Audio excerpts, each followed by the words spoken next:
Hello everyone, आपका स्वागत है हमारे चैनल पर। इस वीडियो में हम क्लास 10th के रचना के आधार पर वाक्य भेद चैप्टर को पढ़ेंगे और समझेंगे। तो ये चैप्टर आधारित है रचना के आधार पर वाक्य के भेद पर। तो हमें सबसे पहले जानना ज़रूरी हो जाता है कि वाक्य क्या होता है।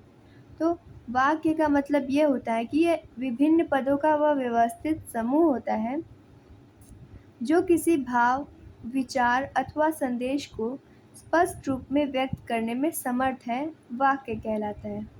अब पद यानी वह शब्द होता है जो किसी वाक्य में प्रयोग हुआ रहता है, उसे पद कहते हैं। ठीक, उन्हीं पदों का एक व्यवस्थित समूह होता है जिसे पढ़कर हमें किसी भाव, विचार अथवा संदेश के बारे में स्पष्टता से समझ आ जाता है, उसे हम वाक्य बोलते हैं। जैसे एक उदाहरण से समझते हैं, जैसे रमन बाजार से मिठाई लाने गया है। इस वाक्य में रमन बाजार से मिठाई लाने गया है यह एक पदों का व्यवस्थित समूह है। इसे पढ़कर हमें स्पष्टता से समझ आ रहा है कि ये वाक्य कहना क्या चाहता है, इसीलिए इसे हम वाक्य बोलेंगे। ठीक है।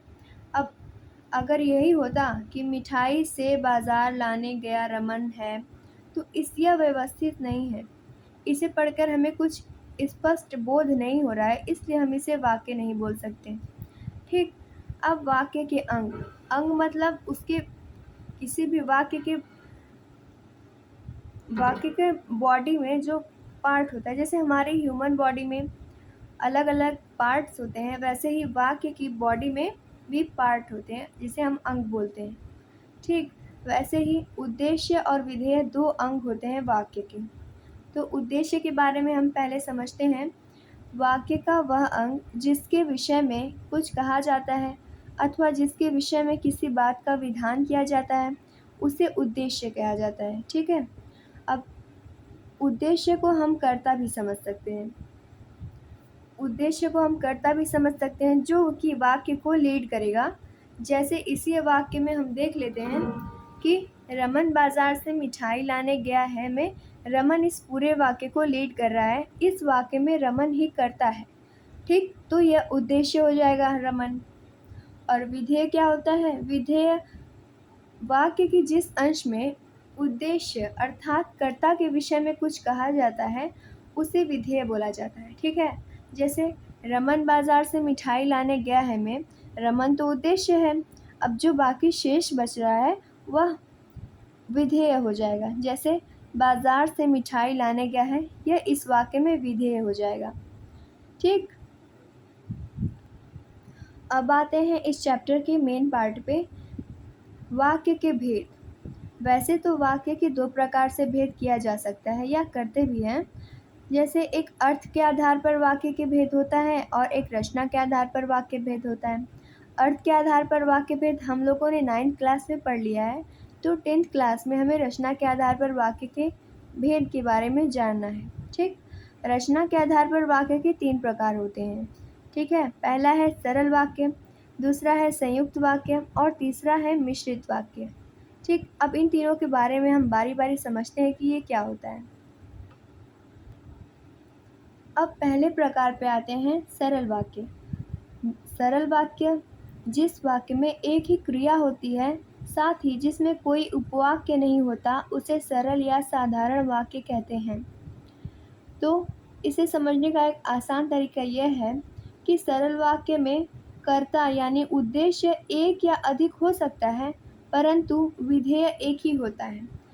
विधेय यानी क्रिया भी बोल सकते हैं। ठीक, जैसे इस उदाहरण से समझते हैं, विविधा व्यायाम करती है। इसमें विविधा उद्देश्य है और व्यायाम करती है विधेय है। ठीक, इसमें एक उद्देश्य और एक विधेय है, इसलिए यह साधारण वाक्य हो जाएगा। ठीक, इसी तरह सेकंड एग्जाम्पल में देखते हैं, सुधा और अमित अच्छा गाते हैं। ठीक, तो इसमें दो उद्देश्य हैं, एक सुधा और अमित। ठीक, पर क्रिया तो एक ही है, इसलिए इसे साधारण वाक्य बोलेंगे या सरल वाक्य बोल सकते हैं। ठीक, अब दूसरा प्रकार आता है संयुक्त वाक्य।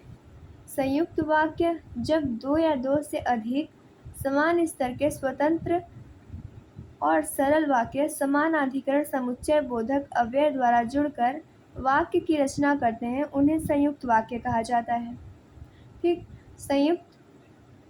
संयुक्त वाक्य का अर्थ होता है कि दो समान स्तर के स्वतंत्र वाक्य जुड़े होते हैं।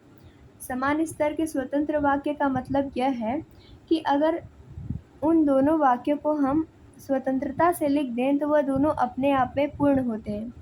ठीक है, और समुच्चय बोधक अव्यय यानी समानाधिकरण समुच्चय बोधक अव्यय का ये मतलब होता है कि समान स्तर के वाक्यों को जोड़ने वाले जो अव्यय होते हैं उन्हें समानाधिकरण समुच्चय बोधक अव्यय बोला जाता है। ठीक, अब संयुक्त वाक्य में प्रयोग किए जाने वाले समानाधिकरण अव्यय कौन कौन से होते हैं? तो इसमें और, तथा, एवं, किंतु, परंतु, लेकिन, पर, मगर, या, अथवा, इसलिए, अतः, अन्यथा, वरना, नहीं तो, चाहे, न आदि आते हैं।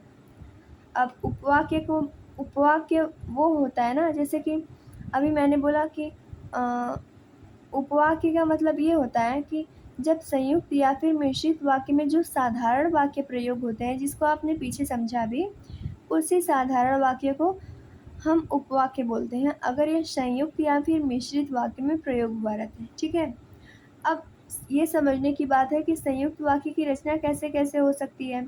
तो इसकी रचना 3 प्रकार से की जाती है। ठीक है, अब पहला आता है कि संयुक्त वाक्य की रचना कैसे की जाती है। तो इसमें पहला होता है सरल वाक्य और सरल वाक्य को समुच्चय बोधक समानाधिकरण अव्यय द्वारा जोड़ा जाता है। ठीक है, जैसे मणि स्कूल जाता है और मन लगाकर पढ़ाई करता है। ठीक, तो मणि स्कूल जाता है यह एक उपवाक्य हुआ और मन लगाकर पढ़ाई करता है यह एक उपवाक्य हुआ और ये दोनों और द्वारा जुड़े हुए हैं, यह समानाधिकरण समुच्चय बोधक अव्यय है। ठीक, अब भी समान स्तर स्वतंत्र बोलने का अर्थ यहाँ पर स्पष्ट कर देती हूँ। जैसे मणि स्कूल जाता है, ठीक, अगर हम इसको स्वतंत्रता से अलग भी लिख दें तो इसका अर्थ स्पष्ट होगा। और मन लगाकर पढ़ाई करता है यानी मणि मन लगाकर पढ़ाई करता है, यह भी अपने आप में पूर्ण है। ठीक, तो ये सरल वाक्य और सरल वाक्य को अव्यय द्वारा जोड़कर संयुक्त वाक्य की रचना की गई है। अब दूसरा प्रकार आता है सरल वाक्य और मिश्र वाक्य को जोड़कर संयुक्त वाक्य की रचना करना। ठीक, इसको भी उदाहरण से समझते हैं। मैं तुम्हारी बताई जगह पर गई थी, लेकिन मुझे ऐसा कोई आदमी नहीं दिखा जिसकी लंबी दाढ़ी हो। ठीक, तो इस वाक्य में आप देख सकते हैं कि मैं तुम्हारी बताई जगह पर गई थी, यह एक सरल वाक्य है और लेकिन एक समानाधिकरण अव्यय है। ठीक, और मुझे ऐसा कोई आदमी नहीं दिखा जिसकी लंबी दाढ़ी हो, यह एक मिश्र वाक्य है। तो सरल और मिश्र वाक्यों को अव्यय द्वारा जोड़कर यहाँ पर एक संयुक्त वाक्य की रचना की गई है। ठीक, अब ये तीसरा प्रकार आता है मिश्र वाक्य और मिश्र वाक्य को जोड़कर हम कैसे संयुक्त वाक्य की रचना कर सकते हैं। ठीक, आप इस उदाहरण को देखें। जैसे पिताजी ने वायदा किया है कि वह बाज़ार जाएंगे और मेरे लिए वही ड्रेस लाएंगे जो मैंने पसंद की थी। इस वाक्य में आप देख सकते हैं कि पिताजी ने वायदा किया है कि वे बाज़ार जाएंगे, यह एक मिश्र वाक्य है और यहाँ पर और एक समानाधिकरण अव्यय है। और ये वाक्य जैसे मेरे लिए वही ड्रेस लाएंगे जो मैंने पसंद की थी, यह भी एक मिश्र वाक्य है और ये अव्यय द्वारा दोनों वाक्य जुड़े हैं, तो यहाँ पर एक संयुक्त वाक्य की रचना हो रही है मिश्र वाक्य और मिश्र वाक्य को जोड़कर। ठीक, तो ये संयुक्त वाक्य हो जाएगा। अब संयुक्त वाक्य को पहचानने का सबसे आपको आसान तरीका ये है कि संयुक्त वाक्य की पहचान हम समानाधिकरण समुच्चय बोधक द्वारा की जा सकती है। जो उसमें समानाधिकरण समुच्चय बोधक जो मैंने अभी आपको पीछे दिखा था, उसको अगर आप पहचान लें तो आप संयुक्त वाक्य को पहचानने में कोई भी मुश्किल नहीं होगी। ठीक है, अब तीसरा प्रकार आता है वाक्य में कि मिश्र वाक्य क्या होता है। ठीक, तो मिश्र वाक्य वह होता है कि जिस वाक्य में एक मुख्य या प्रधान उपवाक्य हो और अन्य आश्रित उपवाक्य हो, उसे मिश्र वाक्य या मिश्रित वाक्य कहते हैं। ठीक है, अब उपवाक्य भी मैंने आपको बताया कि सरल या फिर संयुक्त वाक्य या फिर मिश्रित वाक्य में जो सरल वाक्य उपयोग होते हैं उन्हें उपवाक्य कहा जाता है। ठीक है, तो इन्हीं उपवाक्य को जब मिश्र वाक्य में इस्तेमाल हुआ है तो उसके 2 प्रकार किए गए हैं, एक मुख्य या फिर प्रधान उपवाक्य है और एक अन्य आश्रित उपवाक्य है। अब प्रधान उपवाक्य या मिश्र उपवाक्य का मतलब ये होता है कि ये अपने आप में पूर्ण होते हैं या फिर मुख्य होते हैं, ठीक? अगर हम इनको अलग लिख दें तो इनका अर्थ स्पष्ट होगा अपने, ये खुद से अपना अर्थ स्पष्ट कर सकते हैं, इन्हें किसी और के ऊपर निर्भरता की ज़रूरत नहीं पड़ती है। और आश्रित उपवाक्य वह होते हैं जो मुख्य या फिर प्रधान उपवाक्य के ऊपर आश्रित यानी निर्भर होते हैं, ये अपने आप में पूर्ण नहीं होते हैं, ठीक है? ऐसे वाक्य को मिश्र वाक्य कहा जाता है। जो प्रधान या फिर मुख्य उपवाक्य होता है वह प्रायः साधारण वाक्य ही होता है, ये अपने आप में पूर्ण होता है, ठीक है? मिश्र वाक्य को हम एक उदाहरण से समझते हैं, जैसे जो घड़ी आपने दी थी वह खो गई, ठीक है? तो जो घड़ी आपने दी थी यह एक आश्रित उपवाक्य है और वह खो गई एक प्रधान उपवाक्य है।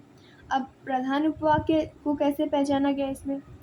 वह खो गई यानी घड़ी खो गई, यह वाक्य अपने आप में पूर्ण है। अगर हम इसको स्वतंत्र लिख दें तो ये अपने आप में पूरा अर्थ स्पष्ट करता है कि हाँ, कोई घड़ी है वह खो गई, ठीक? पर यहाँ पर आश्रित उपवाक्य में देखिए, जो घड़ी आपने दी थी। अब आपके मन में एक जिज्ञासा उत्पन्न हुई है कि किसकी या फिर कैसी घड़ी के बारे में बात की जा रही है। अगर हम इसको स्वतंत्रता से भी लिखें तो इसका अर्थ पूरी तरह से स्पष्ट नहीं हो रहा है, ठीक? इसलिए यह आश्रित उपवाक्य होगा। और यहाँ पर जो है ये एक व्याधिकरण समुच्चय बोधक अव्यय है। व्याधिकरण मतलब जो एक दूसरे के ऊपर निर्भरता दर्शाता है। जो अव्यय एक दूसरे के ऊपर निर्भरता दर्शाता है, यह मिश्र वाक्य में इस्तेमाल किया जाता है आश्रित उपवाक्य की प्रधान उपवाक्य पर निर्भरता दिखाने के लिए।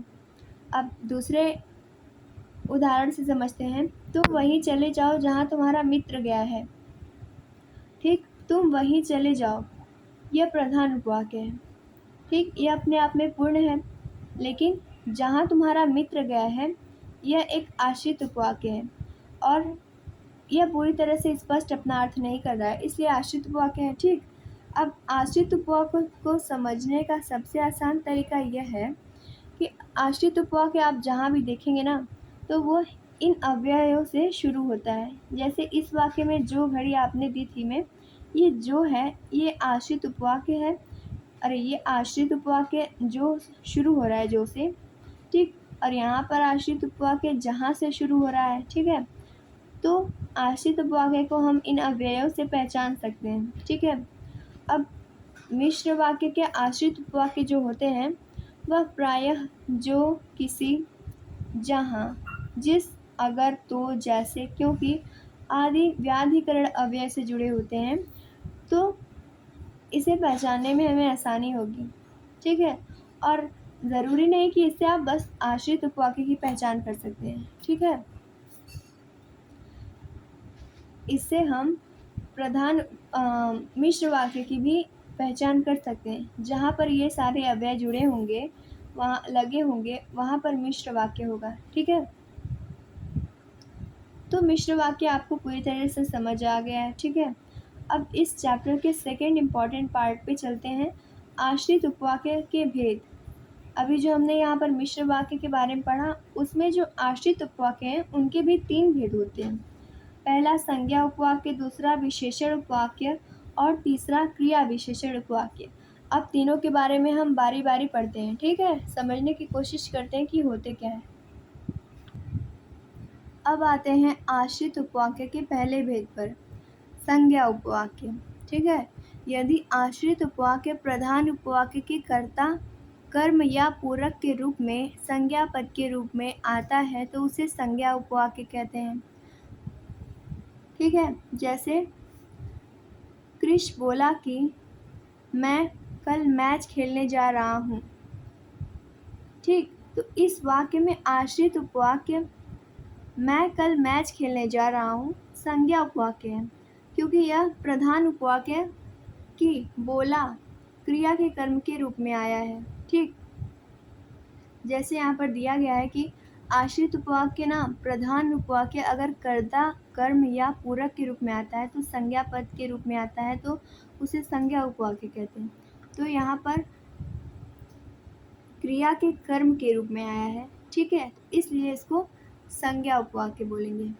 ठीक, अब संज्ञा को उपवाक्य को पहचानने का सबसे आसान तरीका होता है कि आप जिस भी वाक्य में देखेंगे संज्ञा उपवाक्य प्रायः की अव्यय द्वारा जुड़ा होता है। ठीक, ये की जो छोटी की मात्रा से होता है, ठीक है, इस की द्वारा जुड़ा होता है। संज्ञा उपवाक्य को पहचानने के लिए आपको ये याद रखना ज़रूरी होगा कि ये की से जुड़ा होता है, इसलिए आपके लिए आसान हो जाएगा। ठीक, अब आते हैं सेकेंड वाक्य विशेषण आश्रित उपवाक्य के भेद पर, जो कि है विशेषण उपवाक्य। ठीक, अब विशेषण उपवाक्य के बारे में समझते हैं कि विशेषण उपवाक्य का मतलब यह होता है, अच्छा, विशेषण का मतलब तो यही ना होता है कि वो किसी की भी विशेषता बताता है, उसे विशेषण बोलते हैं। ठीक, तो विशेषण उपवाक्य का मतलब ये होता है कि जब आश्रित उपवाक्य प्रधान उपवाक्य की संज्ञा या सर्वनाम पद की विशेषता बताता है तो उसे विशेषण उपवाक्य कहते हैं। प्रधान उपवाक्य की संज्ञा या सर्वनाम पद की विशेषता बताता है। ठीक है, जैसे इस उदाहरण से देखते हैं, जो मेहनत करता है वह फल पाता है। ठीक, तो इस वाक्य में वह फल पाता है प्रधान उपवाक्य है, जो मेहनत करता है विशेषण उपवाक्य है, या आश्रित उपवाक्य प्रधान उपवाक्य के सर्वनाम पद वह, जैसे यहाँ पर है ना, वह फल पाता है, तो वह की विशेषता बता रहा है, अतः जो मेहनत करता है विशेषण उपवाक्य है। ठीक है, अब विशेषण उपवाक्य को भी पहचानने का एक अच्छा तरीका है कि विशेषण उपवाक्य जो होते हैं वह प्रायः जो, जिस, जिसने, जिसे, जिसका, जिसमें आदि मुख्य वाक्य से जुड़े होते हैं। ठीक है, अब आते हैं इस चैप्टर के लास्ट टॉपिक पे, क्रिया विशेषण उपवाक्य। क्रिया विशेषण यानी जो कि क्रिया की विशेषता बताते हैं। अब उपवाक्य यानी क्रिया विशेषण उपवाक्य यानी कि जब आश्रित उपवाक्य जो होते हैं वह प्रधान उपवाक्य की क्रिया की विशेषता बताते हैं, उन्हें क्रिया विशेषण उपवाक्य कहते हैं। ठीक, अब आश्रित उपवाक्य जो होते हैं प्रधान उपवाक्य की क्रिया की घटित होने के समय, स्थान, रीति, दिशा, कारण, परिणाम आदि की सूचना देते हैं। वह बताएंगे कि क्रिया के समय समय क्या है, स्थान क्या है, रीति यानी ढंग किस ढंग से है, दिशा, कारण, परिणाम आदि की सूचना देते हैं। ठीक, जैसे इस एग्जाम्पल से हम समझते हैं कि जब बारिश हो रही थी मैं घर में ही थी। ठीक, तो इस वाक्य में आप देखिए कि जब बारिश हो रही थी, यह एक आश्रित उपवाक्य है। कैसे? क्योंकि ये जब से शुरू हुआ है। अभी मैंने आपको पीछे बताया था कि अगर यह व्याधिकरण अव्यय द्वारा शुरू होगा तो यह इन अव्ययों द्वारा व्याधिकरण अव्यय से जुड़े होते हैं। तो आश्रित उपवाक्य सदैव जब, जैसे, अगर, तो, जिस, की, जहाँ, इस टाइप के शब्दों से जुड़े होते हैं, यानी अव्ययों से जुड़े होते हैं और इन्हीं से स्टार्ट होते हैं। ठीक है, तो जब बारिश हो रही थी मैं घर में ही थी, तो इस जब बारिश हो रही थी इस क्रिया के समय का बोध करा रहा है, जब। ठीक, जैसे समय है ना, इसमें दिया गया है कि उपवाक्य आश्रित उपवाक्य जो होता है प्रधान उपवाक्य की क्रिया के घटित होने का समय, स्थान, रीति, दिशा आदि की सूचना देता है। तो इस वाक्य में समय की सूचना दे रहा है। ठीक, इसलिए यह क्रिया विशेषण उपवाक्य हो जाएगा। अब इसमें भी पहचानने का तरीका यह है कि क्रिया विशेषण प्रायः जब, जैसा, वैसा, वहाँ, जहाँ, त्यों, ज्यों, यद्यपि आदि से जुड़े होते हैं। ठीक है, तो ये भी आपको समझ में आ गया होगा कि क्रिया विशेषण उपवाक्य किसे कहते हैं, कैसे पहचाने, और इसकी एग्जाम्पल से भी आपको अच्छी तरह समझ में आया होगा। ठीक, तो यहाँ पर ये चैप्टर रचना के आधार पर वाक्य भेद समाप्त होता है। ठीक, अगर कोई भी आपको डाउट है तो आप कमेंट बॉक्स में लिखें। ठीक है, और मिलते हैं नेक्स्ट वीडियो में। धन्यवाद।